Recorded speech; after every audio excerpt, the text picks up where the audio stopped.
ਸਤਿ ਸ਼੍ਰੀ ਅਕਾਲ। World news ਵੇਖ ਰਹੇ ਸਾਰੇ ਦਰਸ਼ਕਾਂ ਦਾ ਸਵਾਗਤ ਹੈ। ਮੈਂ ਹਾਂ ਕਮਲਜੀਤ ਕੌਰ। ਬੁਲੇਟਿਨ ਦੀ ਸ਼ੁਰੂਆਤ ਕਰਦੇ ਹਾਂ ਹੈਡਲਾਈਨਸ ਦੇ ਨਾਲ।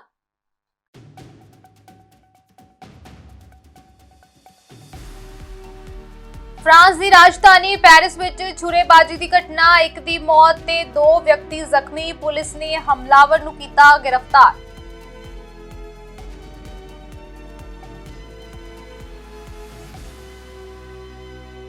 ਇੰਡੋਨੇਸ਼ੀਆ 'ਚ ਜਵਾਲਾਮੁਖੀ ਫਟਣ ਨਾਲ 11 ਪਰਬਤ ਆਰੋਹੀਆਂ ਦੀ ਮੌਤ। ਇਲਾਕੇ ਦੇ ਵਿੱਚ ਹਾਈ ਅਲਰਟ। ਨੇੜੇ ਇਲਾਕੇ ਦੇ ਵਿੱਚ ਆਵਾਜਾਈ ਉੱਤੇ ਲੱਗੀ ਰੋਕ।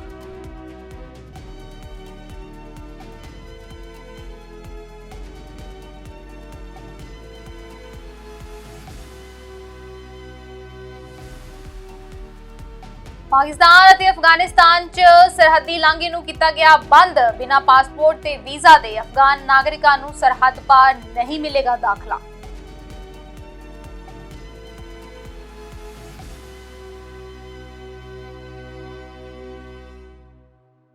ਹੁਣ ਖਬਰਾਂ ਵਿਸਤਾਰ ਦੇ ਨਾਲ। ਫਰਾਂਸ ਦੀ ਰਾਜਧਾਨੀ ਪੈਰਿਸ ਦੇ ਵਿੱਚ ਚਾਕੂ ਮਾਰਨ ਦੀ ਘਟਨਾ ਸਾਹਮਣੇ ਆਈ ਹੈ। ਪੈਰਿਸ 'ਚ ਆਈਫਲ ਟਾਵਰ ਨੇੜੇ ਇੱਕ ਹਮਲਾਵਰ ਨੇ ਕੁਝ ਪੈਦਲ ਚੱਲਣ ਵਾਲੇ ਵਿਅਕਤੀਆਂ ਤੇ ਚਾਕੂ ਦੇ ਨਾਲ ਹਮਲਾ ਕਰ ਦਿੱਤਾ, ਜਿਸ ਕਾਰਨ ਇੱਕ ਵਿਅਕਤੀ ਦੀ ਮੌਤ ਹੋ ਗਈ ਹੈ ਤੇ 2 ਹੋਰ ਜ਼ਖਮੀ ਦੱਸੇ ਜਾ ਰਹੇ ਨੇ।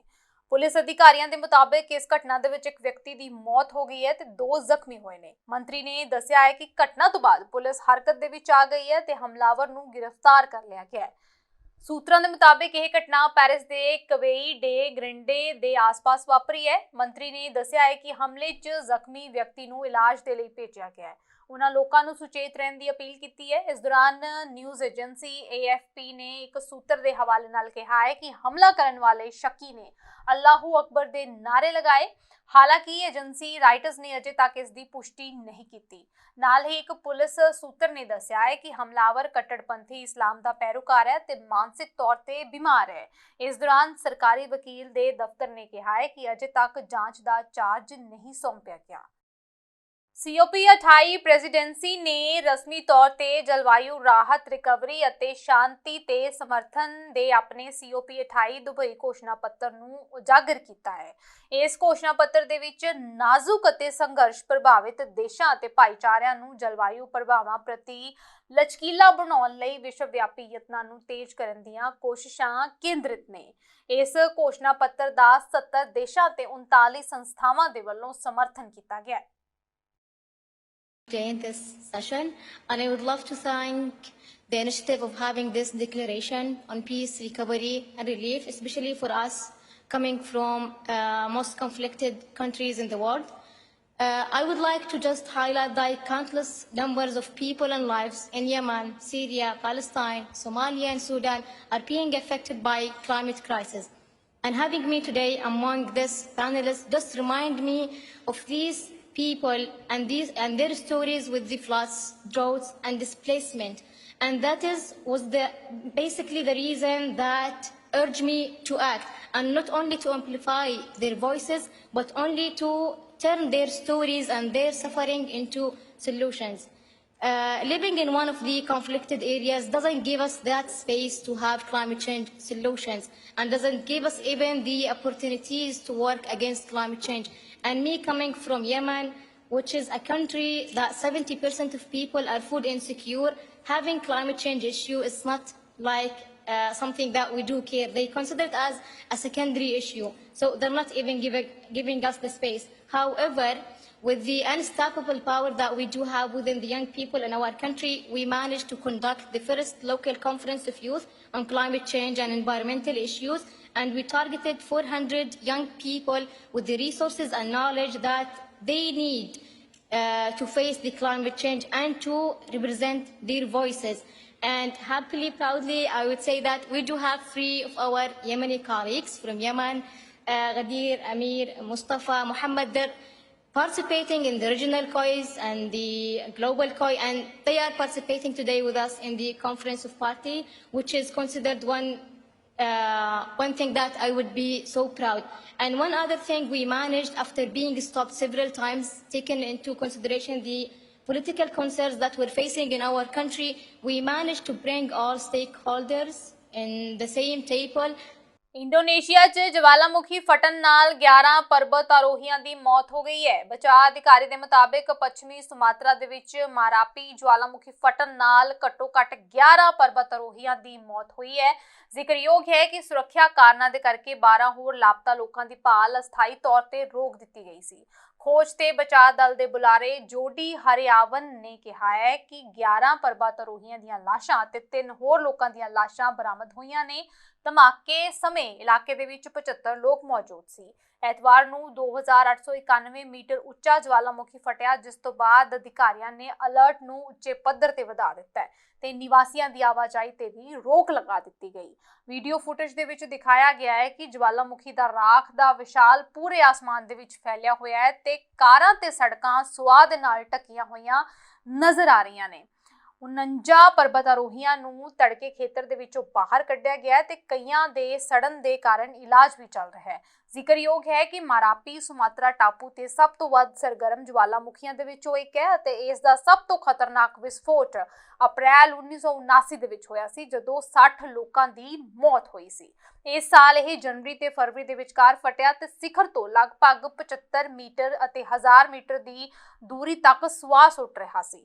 ਜਵਾਲਾਮੁਖੀ ਏਜੰਸੀ ਦੇ ਮੁਤਾਬਿਕ Indonesia Prashant Mahasagar the ring of fire ਤੇ ਸਥਿਤ ਹੈ ਅਤੇ ਇਸ ਦੇ ਵਿੱਚ 127 ਸਰਗਰਮ ਜਵਾਲਾਮੁਖੀ ਨੇ।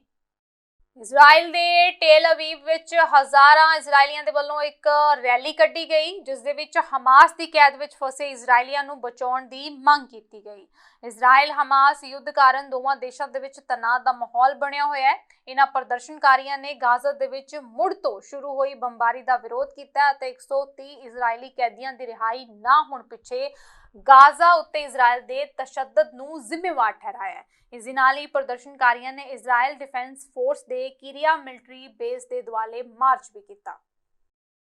I'm here like every week to show that we are not backing down and we want all the hostages back. It's a nightmare for us that our family is still in captive, still in Gaza. Although some of our family members came back to Israel this week, at least 3 of them are here, but 2 more are still in Gaza, and we came here in order to stand with them and fight for them returning to Israel. Please release not only 10 each time. Please include also the males, also the young children, also the other women who are inside. I would love for there to be a truce, but I'd love to see a 10-month-old home. I'd love to see his brother, a toddler, home. I'd love to see young women not used as sexual objects home. And then we can discuss a truce. Everything that's been heard about the sexual abuse is just crazy.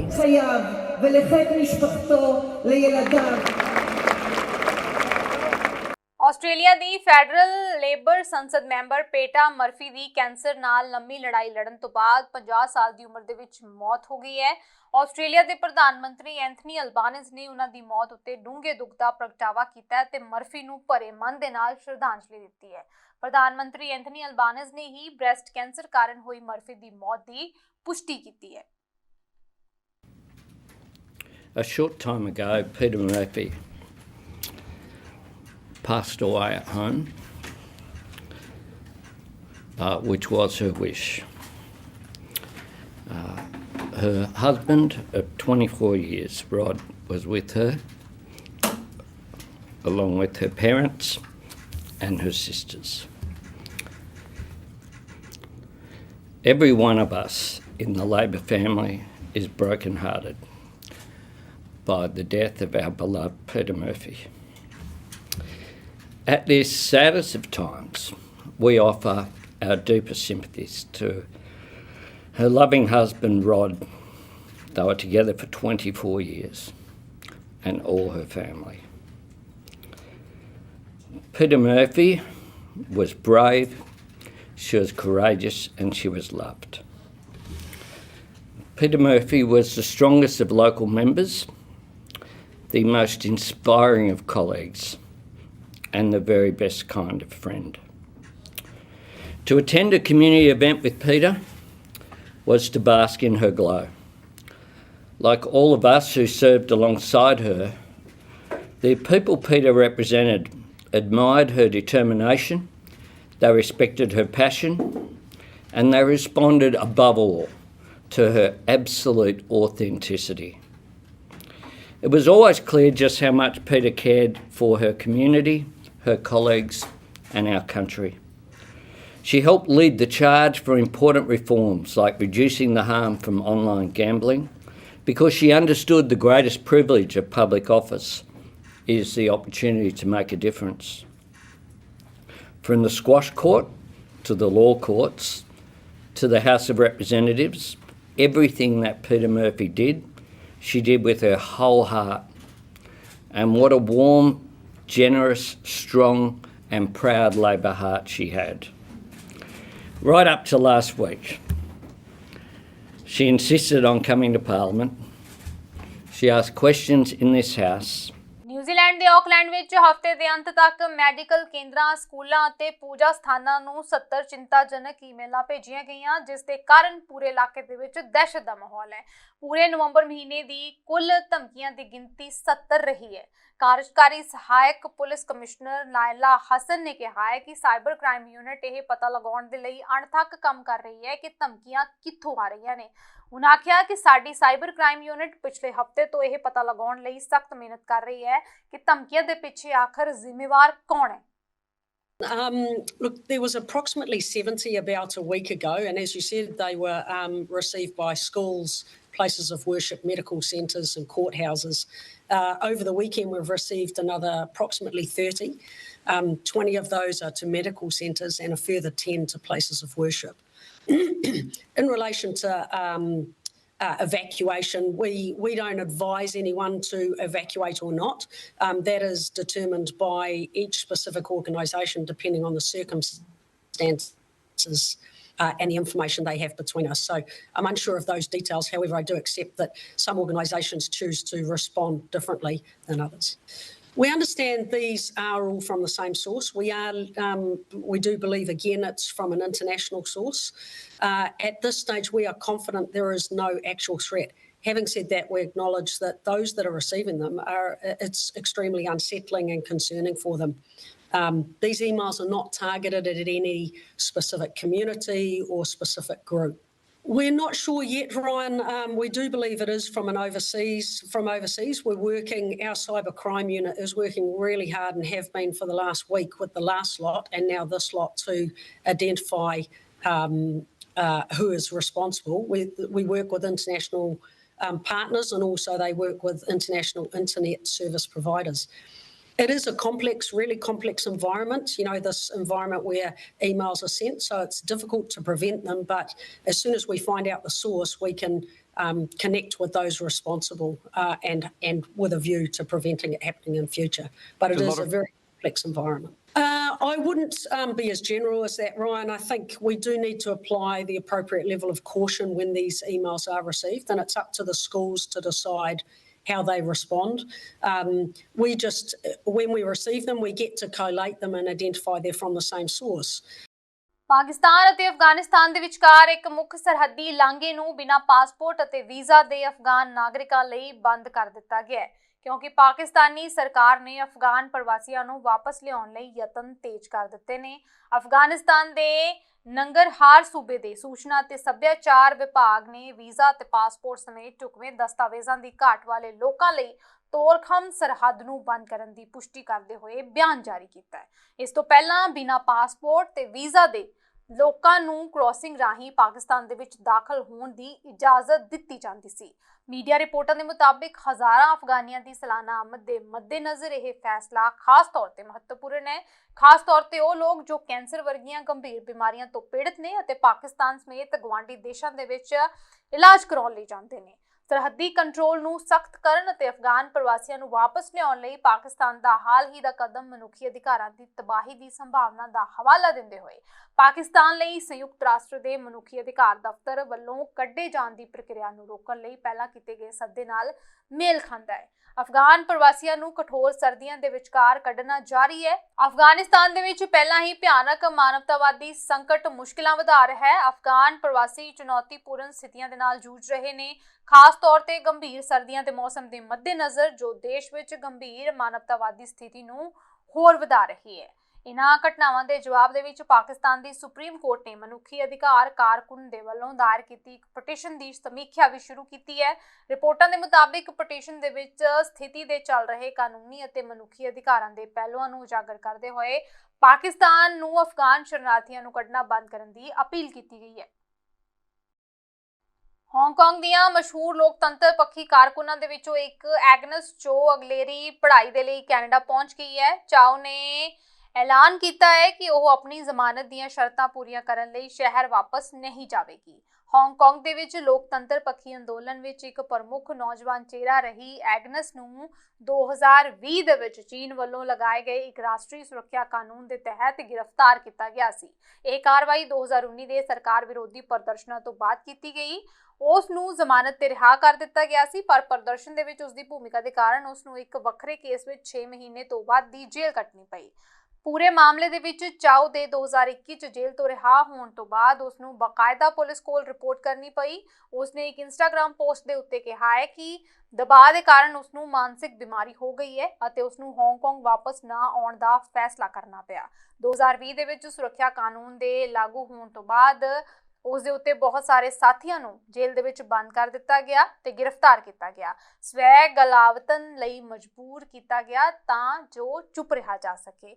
Hong Kong ਦੀ ਲੋਕਤੰਤਰ ਪੱਖੀ ਲਹਿਰ ਦਾ ਦਮਨ ਇਸ ਗੱਲ ਨੂੰ ਉਜਾਗਰ ਕਰਦਾ ਹੈ ਕਿ 1997 ਦੇ ਵਿੱਚ ਸਾਬਕਾ ਬ੍ਰਿਟਿਸ਼ ਕਲੋਨੀ ਨੂੰ ਚੀਨ ਦੇ ਵਿੱਚ ਵਾਪਸ ਆਉਣ ਵੇਲੇ ਸੁਤੰਤਰਤਾਵਾਂ ਦਾ ਵਾਅਦਾ ਕੀਤਾ ਗਿਆ ਸੀ, ਪਰ ਬੀਜਿੰਗ ਅਤੇ ਹਾਂਗਕਾਂਗ ਨੇ ਅਰਧ ਖੁਦ ਮੁਖਤਿਆਰ ਚੀਨੀ ਸ਼ਹਿਰ ਦੇ ਵਿੱਚ ਸਥਿਰਤਾ ਵਾਪਸ ਲਿਆਉਣ ਦੇ ਤੌਰ ਤੇ ਸੁਰੱਖਿਆ ਕਾਨੂੰਨ ਦੀ ਸ਼ਲਾਘਾ ਕੀਤੀ। ਚਾਓ ਨੇ ਕਿਹਾ ਹੈ ਕਿ ਜੁਲਾਈ ਦੇ ਵਿੱਚ ਅਧਿਕਾਰੀਆਂ ਨੇ ਕੈਨੇਡਾ ਵਿੱਚ ਪੜ੍ਹਨ ਲਈ ਉਸ ਦਾ ਪਾਸਪੋਰਟ ਇਸ ਸ਼ਰਤ ਤੇ ਵਾਪਸ ਕਰਨ ਦੀ ਪੇਸ਼ਕਸ਼ ਕੀਤੀ ਸੀ ਕਿ ਉਹ ਉਹਨਾਂ ਦੇ ਨਾਲ ਚੀਨ ਦੀ ਮੇਨਲੈਂਡ ਦੀ ਯਾਤਰਾ ਕਰੇਗੀ। ਉਸਨੇ ਕਿਹਾ ਕਿ ਉਸਨੇ ਸਹਿਮਤੀ ਦਿੱਤੀ ਅਤੇ ਅਗਸਤ ਦੇ ਵਿੱਚ ਆਪਣੀ ਯਾਤਰਾ ਤੇ ਚੀਨ ਦੀਆਂ ਪ੍ਰਾਪਤੀਆਂ ਤੇ ਤਕਨੀਕੀ ਦਿੱਗਜ ਟੈਂਸੈਂਟ ਦੇ ਮੁੱਖ ਦਫ਼ਤਰ ਤੇ ਇੱਕ ਪ੍ਰਦਰਸ਼ਨੀ ਦਾ ਦੌਰਾ ਕੀਤਾ।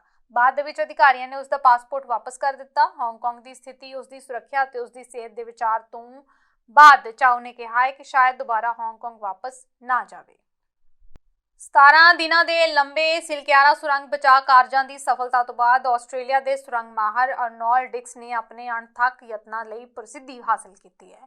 ਅਰਨੋਲਡ ਡਿਕਸ ਨੇ 41 ਕਾਮਿਆਂ ਨੂੰ ਸੁਰੱਖਿਅਤ ਘਰ ਪਹੁੰਚਾਉਣ ਦੇ ਵਿੱਚ ਮਦਦ ਕੀਤੀ ਤੇ ਉਸ ਦੇ ਵਿੱਚ ਇੱਕ ਅਹਿਮ ਭੂਮਿਕਾ ਨਿਭਾਈ।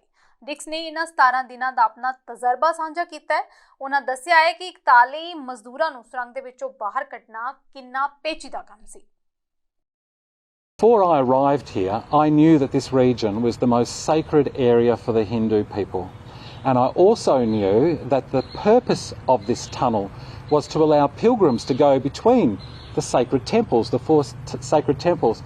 So for me, there was no doubt at all that this mission, the mission to rescue these tunnellers, had an epic dimension to it. We've got a mountain that I thought was unhappy, and there was a spiritual dimension to this, and this was part of it. But that didn't detract from the technical difficulty.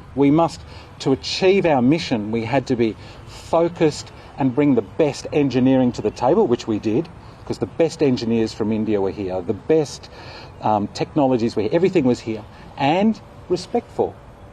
Have some humility. It's a Himalayan mountain. I mean, doesn't get any bigger than that. So humility and sensitivity and harmony with the mountain for doing the rescue. Pakistan ਦੇ ਸਾਬਕਾ ਪ੍ਰਧਾਨ ਮੰਤਰੀ ਇਮਰਾਨ ਖਾਨ ਦੇ ਵਿਰੁੱਧ ਅੱਜ cipher case ਦੀ ਸੁਣਵਾਈ ਅਡਿਆਲਾ ਜੇਲ੍ਹ ਅਤੇ ਅਲ ਕਾਦਿਰ trust case ਦੀ judicial complex ਦੇ ਵਿੱਚ ਹੋਈ, ਜਿਸ ਦੇ ਬਾਰੇ ਜਾਣਕਾਰੀ ਦਿੰਦਿਆਂ ਇਮਰਾਨ ਖਾਨ ਦੇ ਵਕੀਲ ਨਈਮ ਹੈਦਰ ਨੇ ਕਿਹਾ ਕਿ ਬਾਹਰੀ ਧਮਕੀਆਂ ਦੇ ਚਲਦਿਆਂ ਸਰਕਾਰ ਪਲਟ ਕੇ ਇਮਰਾਨ ਖਾਨ ਤੇ ਪੁੱਠੀ FIR ਦਰਜ ਕਰਾਉਣ ਗੈਰ ਸੰਵਿਧਾਨਿਕ ਕੰਮ ਕਰਨ ਵਾਲੇ ਮੌਜਾਂ ਲੁੱਟ ਰਹੇ ਨੇ। ਅਲ ਕਾਦਿਰ ट्रस्ट ਦੇ ਲੋਕ ਭਲਾਈ ਦੇ ਕੰਮ ਦਾ नतीजा भुगत रहे हैं। जब हम कहते थे कि इमरान खान साहब की जान को खतरा है, उनके ऊपर वजीराबाद में हमला हुआ है, वो जख्मी भी हैं, 26 घंटे ऑपरेशन भी किया गया जमान पार्क में और मजबूर करके उन्हें जनाब कहा गया कि आप आएँ और वो पेश होते रहे मुख्तलिफ कोर्ट्स में। उस वक्त हमने दरखास्तें दी थी, इस्लामाबाद हाई कोर्ट में भी दरखास्त दी थी कि सिक्योरिटी फराम की जाए, लेकिन सिक्योरिटी फराम नहीं की गई और ना ही उस दरखास्त के ऊपर फैसला दिया गया इस्लामाबाद हाई कोर्ट में। अभी तक वो मामला ज़ेर इल्तवा है। और ये अब कहते हैं कि उस वक्त क्योंकि आप कहते थे कि सिक्योरिटी रीजन है तो इसलिए आप खुद कहते थे, तो लिहाजा सिक्योरिटी की वजह से हम पेश नहीं करते। तो क्या आपने हमारी ये बात उस वक्त तस्लीम की थी? क्या आपने हमारी बात को एडमिट करते हुए सिक्योरिटी दी थी? जब उस वक्त सिक्योरिटी नहीं दी थी तो ये बात तो आपकी बनती ही नहीं है। दूसरे नंबर पर, जिस तरह से ये ट्रायल चलाया जा रहा है, ये नहीं चलाया जा सकता। अदालत हुक्म देती है जनाब कि अब ओपन ट्रायल होगा जेल के अंदर। इसे ओपन ट्रायल कहते हैं। लास्ट हियरिंग के ऊपर आपने देखा कि वकला की लिस्ट 14 लोगों की लिस्ट दी गई, लेकिन 7 को अलाउ किया गया। साफी जो हैं घंटों खड़े रहे। 3 साफियों को इजाजत दी जब समाअत जो है खत्म हो चुकी थी। आम पब्लिक की कोई इजाजत नहीं थी। कोई 8-10 नामालूम अफराद वहां पर बिठाए हुए थे, उनको शो किया हुआ था कि ये पब्लिक है। तो ऐसे केस चल सकता है? केस ऐसे चलते हैं? हम ऐसे ट्रायल को नहीं मानते। और दूसरे नंबर पर अलकादर ट्रस्ट केस, जिसमें हमने पोस्ट अरेस्ट बेल जो है वो फाइल की थी खान साहब की तरफ से, उसकी भी आज समाअत है। दोनों केसेस के बारे में थोड़ा सा बताना चाहूंगा। पहला केस, अमेरिका ने धमकी दी, इमरान खान की हुकूमत गिरा दी गई और साथ ही उनके ऊपर मुकदमा भी यह दर्ज कर दिया गया। लेकिन अगर देखा जाए, जिन लोगों ने गिराई वो कहां हैं? मजे कर रहे हैं। उन्होंने 16 महीने हुकूमत की। ਕਰੀਮੋਨਾ ਜ਼ਿਲ੍ਹੇ ਦੇ ਕਸਬਾ ਵੇਸਕੋਵਾਤੋ ਵਿੱਚ ਸਥਿਤ ਪ੍ਰੋਸੈਸ ਮੀਟ ਦੀ ਫੈਕਟਰੀ ਦੇ ਵਿੱਚੋਂ ਕੱਢੇ ਗਏ 60 ਪੰਜਾਬੀ ਕਾਮੇ ਜੋ ਕਿ ਪਿਛਲੀ 16 ਅਕਤੂਬਰ ਤੋਂ ਧਰਨੇ ਤੇ ਬੈਠੇ ਨੇ। ਫਿਲਹਾਲ ਉਹ ਧਰਨਾ ਨਿਰੰਤਰ ਜਾਰੀ ਹੈ ਕਿਉਂਕਿ ਪਿਛਲੇ 15-20 ਸਾਲਾਂ ਤੋਂ ਫੈਕਟਰੀ ਦੇ ਵਿੱਚ ਕੰਮ ਕਰ ਰਹੇ ਸੀ ਅਤੇ ਉਹਨਾਂ ਨੂੰ ਅਚਾਨਕ ਹੀ ਕੰਮ ਤੋਂ ਜਵਾਬ ਦੇ ਦਿੱਤਾ ਗਿਆ। ਉਹਨਾਂ ਦੀ ਸੰਸਥਾ USB ਉਹਨਾਂ ਦੇ ਵੱਲੋਂ ਕਾਨੂੰਨੀ ਚਾਰਾਜੋਈ ਵੀ ਕਰ ਰਹੀ ਹੈ। ਬੀਤੇ ਕੱਲ ਇਹਨਾਂ ਵੀਰਾਂ ਦੇ ਵੱਲੋਂ ਇਟਲੀ ਦੇ ਕਰੀਮੋਨਾ ਸ਼ਹਿਰ ਦੇ ਵਿੱਚ ਇੱਕ ਵਿਸ਼ਾਲ ਮੁਜ਼ਾਹਰਾ ਕਰਨ ਦਾ ਐਲਾਨ ਕੀਤਾ ਗਿਆ ਜੋ ਕਿ ਬਹੁਤ ਹੀ ਸ਼ਾਂਤੀਪੂਰਨ ਤਰੀਕੇ ਦੇ ਨਾਲ ਕੀਤਾ ਗਿਆ। ਜਨਤਕ ਸੰਸਥਾ ਦੇ ਮੁਤਾਬਿਕ ਲੰਬਰਦਾਰੀਆ ਸੂਬੇ ਤੋਂ ਪੰਜਾਬੀ ਭਾਰਤੀ ਭਾਈਚਾਰੇ ਨੇ ਉਹਨਾਂ ਦਾ ਖੂਬ ਸਾਥ ਦਿੱਤਾ। ਇਸ ਤੋਂ ਇਲਾਵਾ ਲੰਬਾਰਦੀਆ ਸੂਬੇ ਦੇ USB ਦੇ ਮੈਂਬਰਾਂ ਨੇ ਵੀ ਉਹਨਾਂ ਨੂੰ ਭਰਪੂਰ ਸਾਥ ਦਿੱਤਾ ਹੈ। ਪੰਜਾਬੀ ਅਤੇ ਭਾਰਤੀ ਭਾਈਚਾਰੇ ਤੋਂ ਇਲਾਵਾ ਇਹਨਾਂ ਵੀਰਾਂ ਦੀਆਂ ਸੋਸ਼ਲ ਮੀਡੀਆ ਤੇ ਵੀਡੀਓਜ਼ ਵੇਖ ਕੇ ਹੋਰਨਾਂ ਭਾਈਚਾਰਿਆਂ ਦੇ ਲੋਕ ਵੀ ਇਹਨਾਂ ਦੇ ਨਾਲ ਧਰਨਾ ਪ੍ਰਦਰਸ਼ਨ ਕਰਨ ਦੇ ਵਿੱਚ ਸ਼ਾਮਿਲ ਹੋਏ। ਇਹ ਵੀਰ ਜਿਵੇਂ ਪਿਛਲੇ 45 ਦਿਨਾਂ ਤੋਂ ਰੋਸ ਪ੍ਰਦਰਸ਼ਨ ਤੇ ਧਰਨਾ ਦੇ ਰਹੇ ਸਨ, ਇਹ ਅੱਜ ਕੱਲ੍ਹ ਦੇ ਸਮੇਂ ਦੇ ਵਿੱਚ ਬਹੁਤ ਵੱਡੀ ਗੱਲ ਹੈ ਕਿਉਂਕਿ 45 ਦਿਨਾਂ ਤੱਕ ਕੋਈ ਵੀ ਆਪਣੀ ਆਵਾਜ਼ ਨਹੀਂ ਚੁੱਕਦਾ, ਜਦੋਂ ਕਿ ਤੁਸੀਂ ਇੱਥੇ ਧਰਨੇ ਦੌਰਾਨ ਮਜ਼ਬੂਤ ਹੋਣ ਦੇ ਸਬੂਤ ਦੇ ਰਹੇ ਹੋ, ਕਸਰਤ ਕਰ ਰਹੇ ਹੋ ਤੇ ਦੌੜ ਲਗਾ ਰਹੇ ਹੋ। ਅਰਬੀ ਭਾਈਚਾਰੇ ਦੇ ਲੋਕਾਂ ਨੇ ਵੀ ਇਸ ਗੱਲ ਦੀ ਬਹੁਤ ਪ੍ਰਸ਼ੰਸਾ ਕੀਤੀ ਤੇ ਕਿਹਾ ਕਿ ਆਪਣੇ ਹੱਕਾਂ ਲਈ ਆਵਾਜ਼ ਚੁੱਕਣਾ ਸਾਡਾ ਅਧਿਕਾਰ ਹੈ ਅਤੇ ਤੁਹਾਡਾ ਸਾਥ ਦੇਣਾ ਵੀ ਸਾਡਾ ਫਰਜ਼ ਬਣਦਾ ਹੈ। ਇਸ ਵਿਸ਼ਾਲ ਮੁਜ਼ਾਹਰੇ ਦੌਰਾਨ ਪੰਜਾਬੀ ਭਾਈਚਾਰੇ ਅਤੇ USB ਸੰਸਥਾ ਦੇ ਵੱਲੋਂ ਪਹੁੰਚੇ ਵਕੀਲਾਂ ਅਤੇ ਮੁਖੀਆਂ ਨੇ ਮੁਜ਼ਾਹਰੇ ਦੇ ਵਿੱਚ ਪਹੁੰਚੇ ਲੋਕਾਂ ਨੂੰ ਮੁਖਾਤਿਬ ਹੁੰਦੇ ਹੋਏ ਉਹਨਾਂ ਦੇ ਹੱਕਾਂ ਲਈ ਜਾਗਰੂਕ ਹੋਣ ਦਾ ਹੋਕਾ ਦਿੱਤਾ।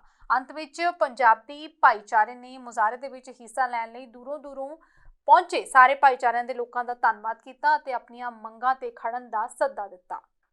ਇਟਾਲੀਅਨ ਇੰਡੀਅਨ ਪ੍ਰੈਸ ਦਾ ਵੀ ਉਚੇਚੇ ਤੌਰ ਤੇ ਧੰਨਵਾਦ ਕੀਤਾ ਗਿਆ। ਉਹਨਾਂ ਦੀ ਆਵਾਜ਼ ਪੂਰੀ ਦੁਨੀਆ ਤੱਕ ਪਹੁੰਚਾਉਣ ਦੇ ਲਈ ਧੰਨਵਾਦ ਕੀਤਾ ਗਿਆ। ਉਹਨਾਂ ਨੇ ਕਿਹਾ ਕਿ ਇਹ ਉਮੀਦ ਕਰਦੇ ਨੇ ਕਿ ਇਸ ਰੋਸ ਮੁਜ਼ਾਹਰੇ ਦੇ ਨਾਲ ਉਹਨਾਂ ਦੀ ਆਵਾਜ਼ ਜ਼ਰੂਰ ਸਰਕਾਰ ਦੇ ਕੰਨਾਂ ਤੱਕ ਪਹੁੰਚੇਗੀ। ਬੁਲੇਟਿਨ ਦੇ ਅਖੀਰ ਵਿੱਚ ਇੱਕ ਵਾਰ ਫਿਰ ਤੋਂ ਨਜ਼ਰ ਮਾਰਦੇ ਹਾਂ ਹੈਡਲਾਈਨਸ ਤੇ।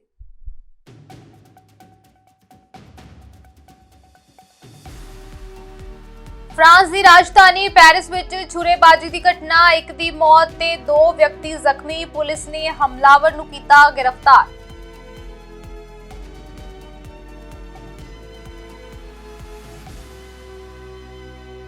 इंडोनेशिया च ज्वालामुखी फटन नाल 11 पर्वत आरोहियां दी मौत। इलाके दे विच हाई अलर्ट, नेड़े इलाके दे विच आवाजाही उत्ते लगी रोक।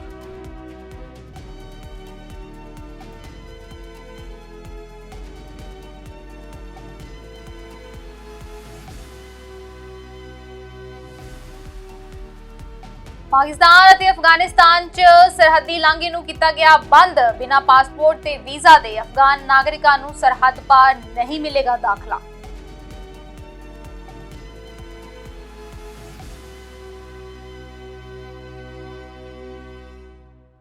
ਸੋ ਵਰਲਡ ਨਿਊਜ਼ ਦੇ ਵਿੱਚ ਫਿਲਹਾਲ ਇੰਨਾ ਹੀ। ਮੈਨੂੰ ਦਿਓ ਇਜਾਜ਼ਤ। ਧੰਨਵਾਦ।